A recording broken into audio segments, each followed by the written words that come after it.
السلام علیکم ورحمۃ اللہ وبرکاتہ۔ اس کائنات میں جو بھی چیزیں ہوتی ہیں وہ تمام کی تمام اللہ کی مرضی اور مصلحت سے ہوتی ہیں۔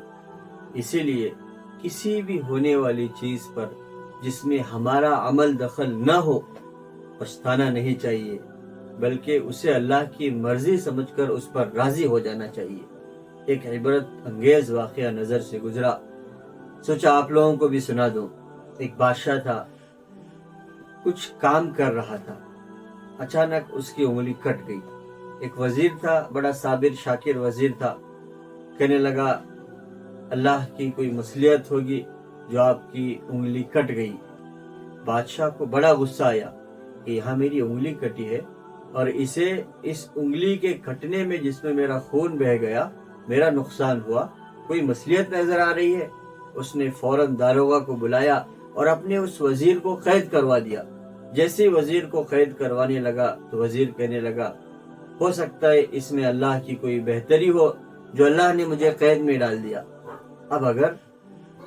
اب سوچا جائے تو قید میں جانا تو کوئی مصلحت کی بات نہیں لگتی تھی، لیکن وزیر نے یہ کہا ہو سکتا ہے اللہ کی کوئی مصلحت ہو جو اللہ نے مجھے قید کر دیا۔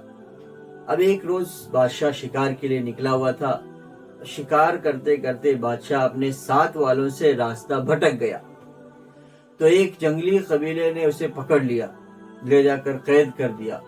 اور اس قبیلے کے یہاں رواج تھا کہ ان کا ایک میلہ ہوتا تھا اور اس میلے کے دن ایک زندہ انسان کی بلی چڑھا دی جاتی تھی۔ بادشاہ کو قید کیا گیا۔ میلے کا دن آیا تو میلے کے دن بادشاہ کی قربانی دینے کے لیے بادشاہ کو لے جایا جا رہا تھا تو جو ان کا مذہبی رہنما تھا اس کی نگاہ بادشاہ کی انگلی کی طرف پڑی جو کٹی ہوئی تھی، تو اس نے کہا نہیں، اس کی قربانی تو نہیں چلے گی، اس لیے کہ معیوب شخص ہے، اس کی انگلی کٹی ہوئی ہے، اس کی قربانی نہیں کر سکتے۔ اب ان لوگوں نے دیکھا یہ تو ہمارے کچھ کام کا ہے نہیں، لے جا کر اسے سرحد پر ڈال دیا۔ بادشاہ اپنے فوراً اس وزیر کو آزاد کرنے کا حکم دیا۔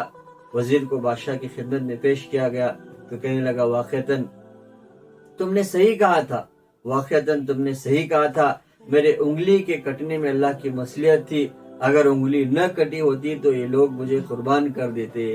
تو وزیر کہنے لگا بادشاہ سلامت، جب آپ نے مجھے زندان میں ڈال دیا، قید میں ڈال دیا، تو میں نے بھی کہا تھا کہ ہو سکتا ہے اللہ کی کوئی مصلحت اسی میں ہو، اگر آپ مجھے قید میں نہ ڈالتے تو میں تو آپ کے ہر وقت کا ساتھی ہوں، میں بھی شکار میں آپ کے ساتھ ہوتا تو وہ لوگ مجھے قربان کر دیتے۔ اللہ کا شکر ہے اللہ نے ہمیں اس آزمائش سے بچا لیا۔